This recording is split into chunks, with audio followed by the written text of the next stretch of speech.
One of the biggest mistakes people make with an avoidant is believing that more effort will finally make them feel safe enough to stay. So when the avoidant starts pulling away, becoming cold, distant, slow to reply, or emotionally unavailable, the natural reaction is to chase harder. You text more, you explain more, you try to prove your love more intensely, you beg for clarity, you ask what changed, you try to fix the distance before it grows larger. But what most people don't understand is that this exact reaction often pushes an avoidant even further away. Avoidants are extremely sensitive to emotional pressure. The moment they feel someone emotionally gripping onto them too tightly, their nervous system interprets it as a loss of freedom. Even if they genuinely care about you, even if they were deeply connected to you at one point, too much emotional pursuit can make them feel trapped instead of loved. And the more trapped they feel, the more distance they create. That is why begging almost never works with an avoidant. In fact, the more emotional the chasing becomes, the more their walls rise.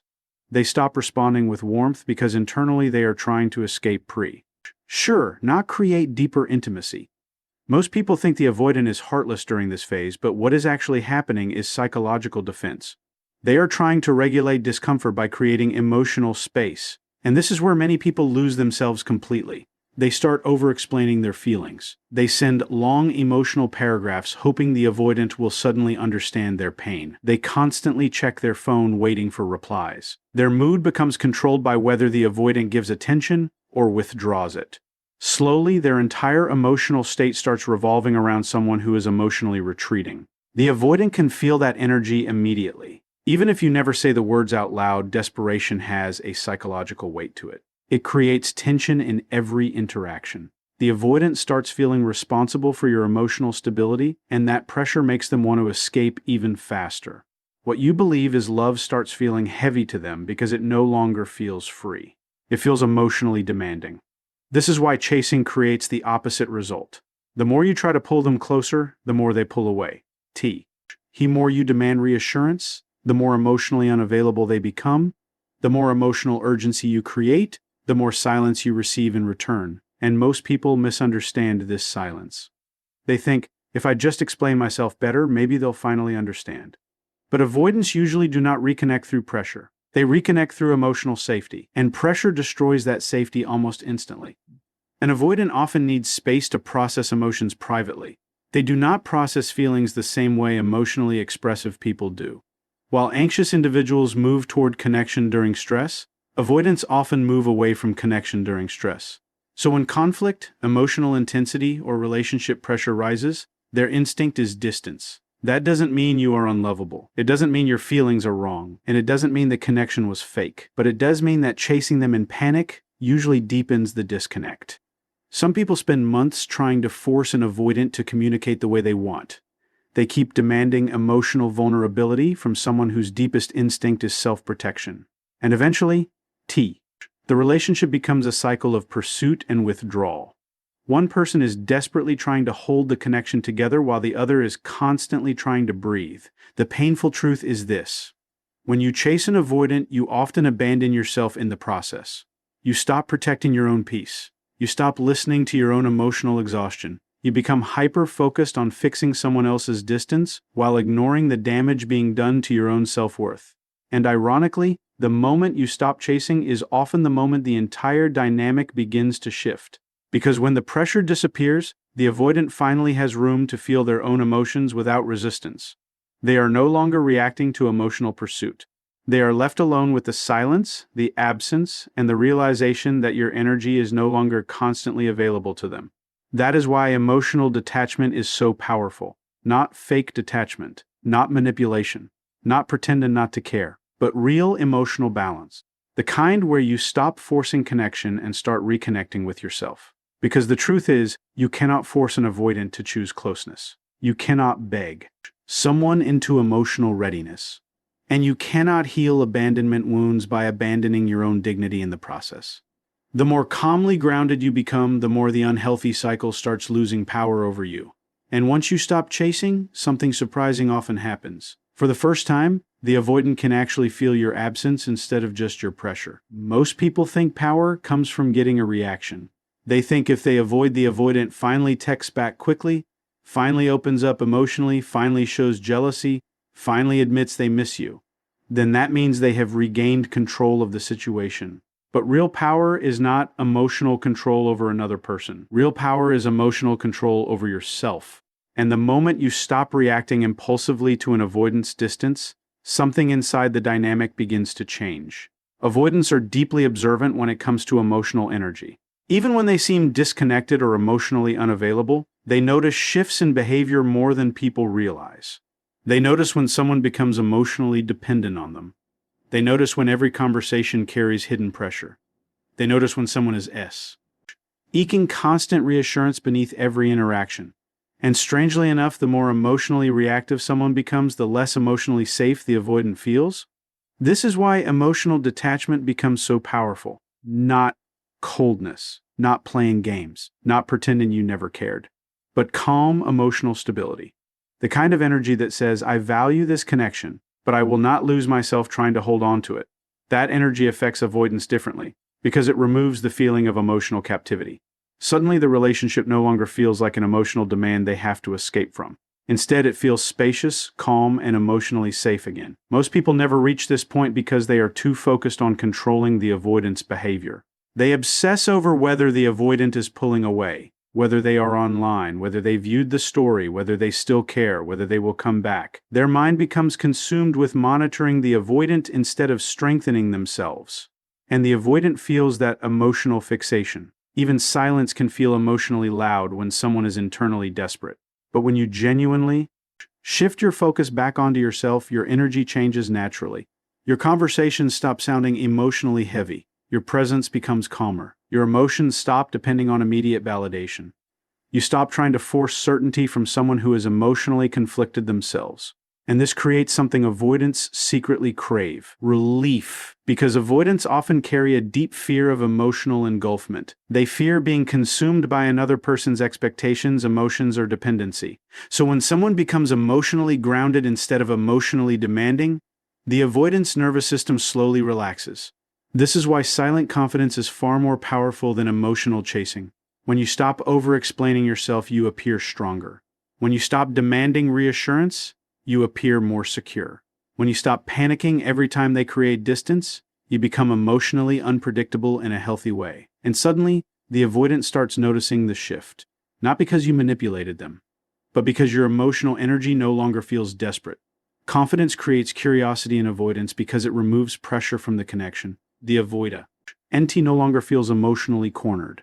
Instead of constantly defending their independence, they begin naturally wondering about you again.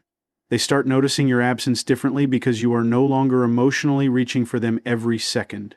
Many people misunderstand this phase and think emotional detachment means becoming cold or unavailable on purpose. But forced detachment is easy to detect. If you are secretly hoping silence will punish them or force them to chase you, your energy is still emotionally attached. Real detachment is peaceful. It is not driven by revenge. It is driven by self-respect. That is the difference. A calm person does not need constant validation to feel valuable. A secure person does not collapse every time someone withdraws emotionally. A grounded person understands that love should not require losing emotional control over yourself. And ironically, avoidants are often more drawn toward emotionally balanced people because balance feels safe to them. Chaos feels overwhelming. Emotional panic feels consuming. But calm confidence creates emotional breathing room. This is why some avoidants return after someone stops chasing. Not because they suddenly transformed overnight. Not because they enjoy games.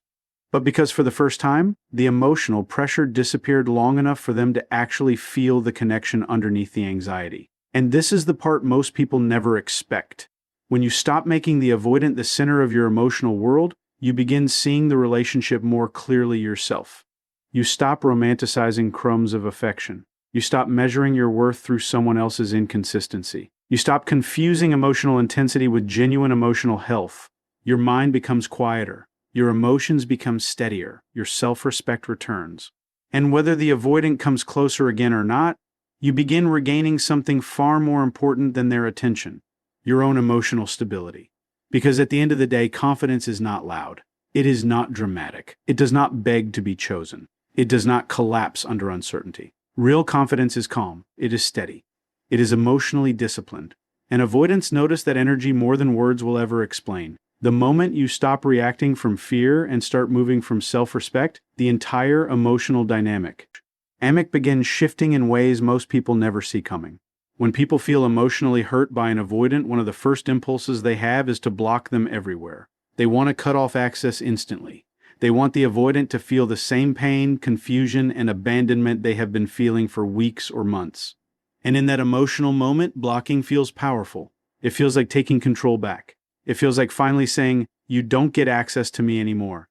But most of the time, impulsively blocking an avoidant is not actually done from strength. It is done from emotional overwhelm. It is a reaction to pain, a reaction to silence, a reaction to feeling emotionally rejected. And when actions are driven by emotional chaos instead of clarity, they often create consequences people never intended. Now, this does not mean blocking someone is always wrong. There are situations involving disrespect, manipulation, abuse, or emotional harm where distance is absolutely necessary. Protecting your peace matters. But many people are not blocking because they have truly detached. They are blocking because they secretly hope the avoidant will panic, chase them, beg for them back, or suddenly realize their value. And avoidants rarely respond to emotional force the way anxious people expect. In fact, sudden emotional cutoffs can sometimes reinforce the avoidant's deepest fears about relationships altogether. Remember, avoidants are already sensitive to emotional intensity and conflict. So when someone blocks them impulsively during emotional tension, the avoidant may interpret it as proof that closeness leads to emotional volatility. Instead of suddenly feeling safe enough to reconnect, they often retreat even deeper into emotional distance. This is why emotional revenge usually backfires. People think if I disappear dramatically, they'll finally understand my worth. But avoidants are not driven primarily by emotional panic the way other attachment styles might be. Many avoidants cope with stress by emotionally shutting down. So while an anxious person may chase after sudden separation, an avoidant may respond by suppressing emotions even more deeply. And that leaves many people shocked, because they expected the block to create instant pursuit. Instead, they receive silence, and that silence hurts even more because now the action that was supposed to create power only created more emotional confusion. The truth is, emotional control is far more powerful than emotional retaliation. When you constantly react impulsively to an avoidance behavior, you unknowingly hand over your emotional center. Your peace becomes dependent on whether they come close or pull away. Your actions become reactions instead of conscious decisions. And eventually, the relationship stops being about connection and starts becoming about emotional survival. That is why calmness matters so much. An avoidant often expects emotional escalation during conflict. They expect pressure, accusations, dramatic reactions, demands for reassurance, or emotional ultimatums. So when someone responds with grounded emotional discipline instead, it disrupts the unhealthy cycle completely. Because true power is not proving you can disappear. True power is proving you can remain emotionally balanced without needing revenge. There is a huge difference between healthy distance and emotional punishment. Healthy distance says, I need space to protect my peace and regain clarity. Emotional punishment says, I want you to suffer for hurting me. Avoidance can often feel the difference beneath the surface. When someone quietly steps back without chaos, without emotional explosions, without trying to force reactions, it creates a completely different emotional atmosphere. Suddenly, the avoidant is no longer defending themselves against pressure. There is no emotional battle happening anymore. No chasing. No dramatic emotional demands. Just silence, calmness, and space. And space affects avoidance differently than pressure ever will. Pressure activates their defenses. Space activates reflection. This is why some avoidants begin thinking about the connection more deeply only after emotional tension disappears. For the first time, they are not reacting to conflict or emotional urgency. They are simply left alone with the absence itself. But here is the important part many people miss. The goal is not to strategically create absence, just to manipulate them into returning. That mindset still keeps your emotional world centered around controlling their reactions. Real healing begins when your focus shifts away from trying to produce outcomes and back toward rebuilding yourself emotionally. Because if your peace only exists when someone responds the way you want, then your emotional state is still controlled externally, and that is exhausting.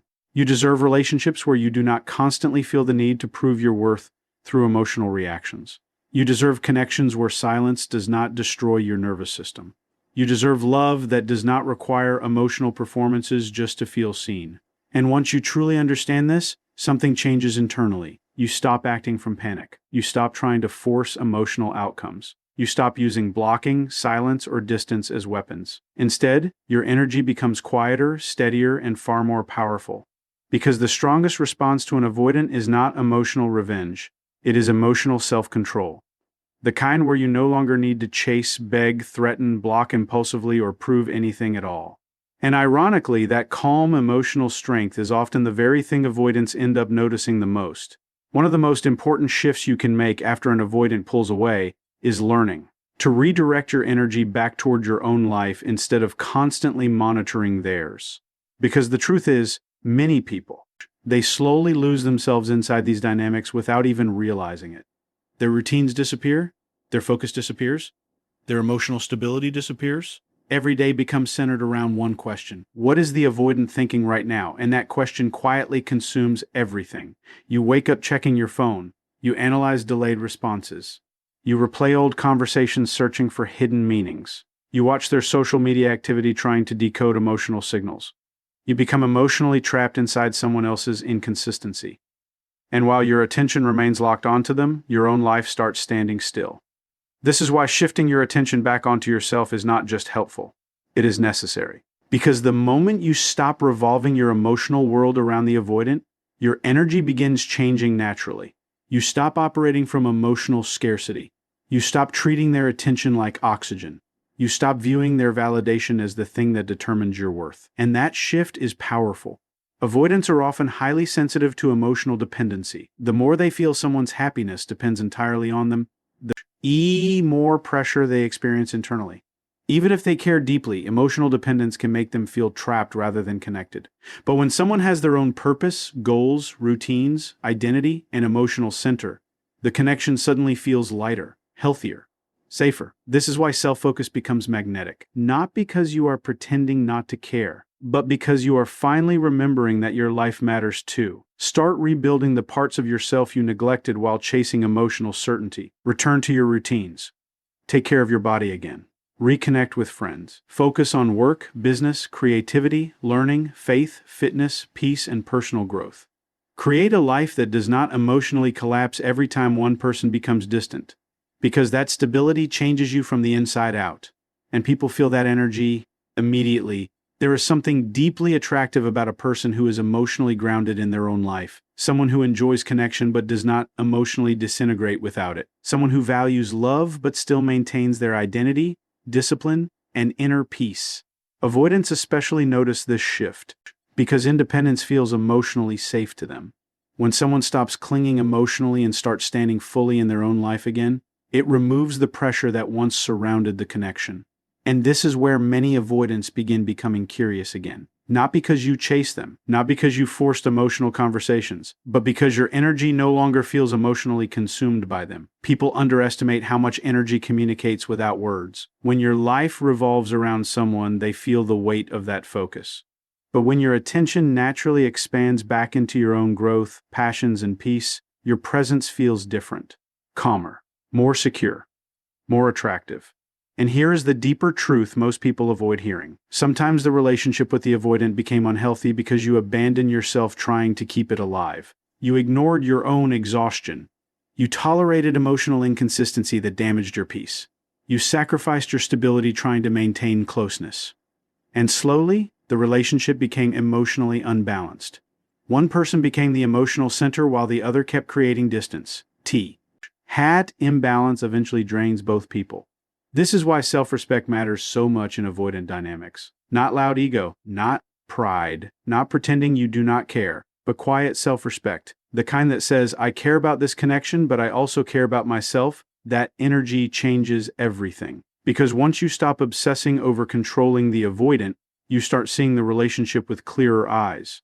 You begin noticing patterns you ignored before. You begin understanding how much anxiety controlled your behavior. You realize how much of your emotional state became tied to unpredictable validation. And slowly your nervous system starts calming down. You stop waiting all day for one message. You stop interpreting silence as proof of your unworthiness. You stop feeling emotionally destroyed every time they withdraw. Instead, your life starts becoming bigger than the relationship again, And ironically, this is often when avoidants start feeling your absence differently. Before, your attention was always available. Your emotional energy was constantly reaching toward them. They never had space to fully experience what life felt like without your presence by. Because you were always trying to maintain connection. But once your focus genuinely returns to yourself, something shifts. The emotional pressure disappears. The chasing disappears. The constant reassurance seeking disappears. And for the first time, the avoidant is left with silence instead of pursuit. That silence feels different, because now they are not escaping pressure anymore. They are experiencing absence. And absence has a way of revealing value that constant availability often hides. But again, the goal is not to fake independence just to trigger reactions. Real growth cannot be performed. People eventually feel authenticity. The goal is to genuinely rebuild your relationship with yourself so deeply that your peace no longer depends on whether someone stays, leaves, texts, withdraws, or returns. Because at the end of the day, your life cannot become smaller every time someone becomes emotionally unavailable. It must become stronger. And once you truly begin reconnecting with yourself, you stop chasing love from a place of fear. You start attracting connection from a place of wholeness instead. One of the hardest things to understand about avoidance is that they often process emotions much later than everyone else. While other people feel the loss immediately, avoidants frequently suppress emotions in the moment just to maintain internal control. When emotional intensity becomes too overwhelming, their mind shifts into survival mode. They detach. They distract themselves. They focus on work, routines, isolation, entertainment, or anything that helps them avoid sitting directly with vulnerable emotions. This is why so many people feel confused after an avoidant pulls away. You are sitting there heartbroken, overthinking every detail, unable to sleep, emotionally drowning in the silence, while the avoidant seems completely unaffected. They appear calm, distant, detached. Sometimes they even look happier after creating space. And that contrast can make people feel deeply disposable. But emotional suppression is not the same thing as emotional absence. Avoidants often delay emotional processing because closeness itself activates fear inside them. Real intimacy can feel emotionally overwhelming. So when relationships become too emotionally intense, distance temporarily creates relief for them. And during that relief phase, they may generate. You finally appear unaffected because their nervous system finally feels less pressure. But eventually, something changes. Especially when the chasing stops. Especially when the emotional pressure disappears completely. Especially when your energy is no longer constantly reaching toward them. That is when many avoidants finally begin feeling the emotional weight of your absence. Because as long as someone is chasing them, messaging them, checking on them, trying to fix things, or emotionally holding the connection together, the avoidant stays focused on escaping pressure rather than processing loss. Their attention remains on protecting space. But once the pursuit disappears, there is suddenly nothing distracting them from the reality of the absence itself. And silence affects avoidance differently than people realize. At first, silence feels peaceful to them. Then it feels unfamiliar. Then it slowly becomes emotionally loud. Because now they start noticing the missing pieces they ignored while emotionally overwhelmed. They notice your consistency, your care, your presence, your emotional availability, the comfort of knowing someone deeply valued them. Small memories begin surfacing unexpectedly. Certain places, songs, routines, conversations, or moments suddenly trigger emotional reflection they were too defensive to feel before.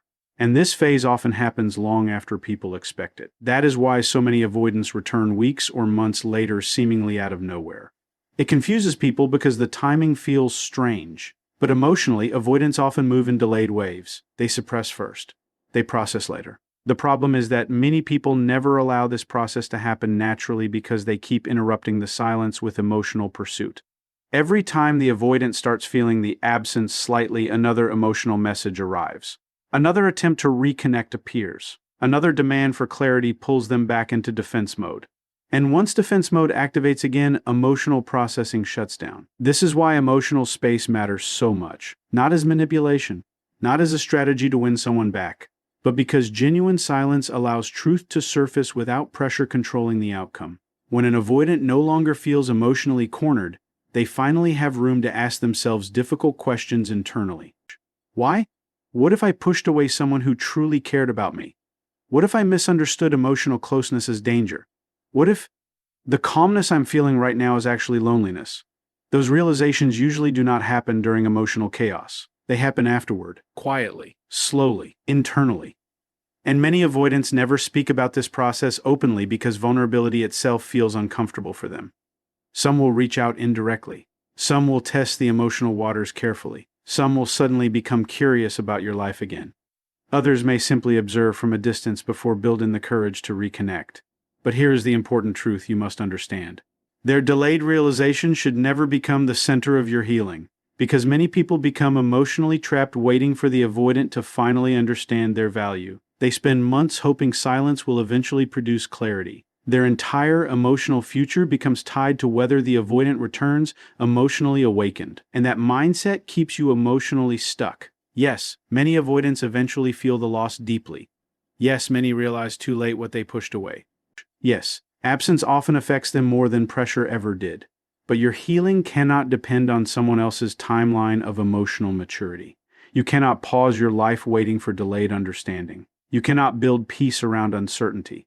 And ironically, the people who affect avoidance the most are usually the ones who truly moved forward emotionally, the ones who stopped chasing validation, the ones who rebuilt themselves fully, the ones who found peace whether they avoidant returned or not, because real emotional growth creates a different kind of presence, a calmer presence, a stronger presence, a presence no longer driven by fear of abandonment. And when avoidants finally begin feeling your absence, what impacts them most is not dramatic silence or emotional games. It is the realization that your energy genuinely changed, that you stopped forcing connection, that you stopped emotionally collapsing around their distance, that you found strength without needing constant reassurance from them. And sometimes, that realization hits them far more deeply than any emotional speech ever could. At some point, the most important question stops being, how do I get the avoidant back, and becomes, why did I lose myself so completely trying to keep someone from leaving? That is the moment real healing begins. Because as long as your entire emotional world revolves around getting another person to choose you, your peace will always remain fragile. Your happiness will depend on someone else's consistency, someone else's readiness, someone else's emotional availability. And that is an exhausting way to live. Many people enter avoidant dynamics believing love simply requires more patience, more understanding, more sacrifice. So they keep giving. They keep waiting. They keep tolerating emotional distance, hoping that eventually the avoidant will realize how deeply they are loved and finally return with clarity. But over time, something dangerous can happen. You start abandoning yourself to maintain the connection. You ignore your emotional needs. You normalize anxiety. You accept inconsistency that slowly damages your self-worth. You become so focused on preserving the relationship that you stop protecting your own peace. And eventually, you no longer recognize the version of yourself constantly begging for emotional certainty. That is with your ultimate goal cannot simply be getting them backed up, because if the relationship returns while you are still emotionally dependent, fearful of abandonment, and disconnected from your own worth, the cycle usually repeats itself. The anxiety returns, the chasing returns, the emotional imbalance returns. Nothing truly changes underneath the surface. Real transformation happens when you become emotionally strong enough that you no longer need another person to validate your value. That does not mean you stop loving deeply. It does not mean you become cold. It does not mean relationships stop mattering. It simply means your identity no longer disappears inside love. And that changes everything, because secure love is very different from fearful attachment. Fearful attachment says, please don't leave me, because without you, I lose myself. Secure love says, I care deeply about you, but I will not abandon myself trying to keep you. That is emotional maturity. And ironically, avoidants often respect this energy far more than emotional pursuit. Why? Because emotionally grounded people create safety without control. They offer connection without emotional captivity. They love without collapsing into desperation every time uncertainty appears. This is why the healthiest outcome is not forcing someone to stay. The healthiest outcome is becoming someone who remains emotionally whole whether another person stays or leaves. Because once you truly rebuild your self-worth, something powerful happens internally. You stop chasing unavailable love from a place of panic. You stop confusing emotional intensity with emotional depth. You stop seeing breadcrumbs of affection as proof of a healthy relationship. You stop tolerating emotional inconsistency that destroys your nervous system. And for the first time, you begin approaching love from stability instead of fear. That shift changes the entire way you experience relationships. You become calmer during uncertainty. You communicate more clearly. You stop overanalyzing every small behavior. You stop making someone else's mood the center of your emotional state. And suddenly, relationships stop feeling like emotional survival. They start feeling peaceful, balanced, mutual. Now here is the difficult truth many people eventually face. Sometimes the avoidant does come back. Sometimes they realize what they lost. Sometimes they reconnect emotionally after enough space and reflection. But if you have truly grown, your perspective changes by the time that happens. You no longer see their return as the thing that saves you emotionally. Instead, you evaluate the connection differently. Has anything truly changed? Can this relationship now support emotional safety for both people? Are they capable of healthy communication, consistency, and accountability? Or are you simply being pulled back into the same emotional cycle again? That clarity only comes when your self-worth is no longer dependent on being chosen. Because people with strong self-worth do not just ask, "Do they want me?" They also ask, "Is this relationship healthy for me?" And that question protects your peace. Too many people spend years trying to earn love from emotionally unavailable people, while ignoring the deeper lesson the experience was trying to teach them. Your value does not increase when someone finally chooses you. Your value was always there. The relationship did not create your worth. Their attention did not create your worth. Their validation did not create your worth. And their wit. Holding out does not erase your worth either. Once that truth finally settles into your mind, the fear begins losing its grip on you. You stop fighting so hard to hold on to people who are uncertain about holding on to you. You stop seeing abandonment as proof that you are unlovable. You stop chasing closure from people who are emotionally confused themselves. Instead, you begin building a life, an identity, and a peace that remains steady regardless of who enters or leaves your life. And strangely enough, that emotional independence is often what creates the healthiest relationships in the first place. Because the strongest connections are not built from desperation. They are built from two people who can love each other deeply without losing themselves in the process. And once you finally understand that, the avoidant no longer controls your emotional world. You do.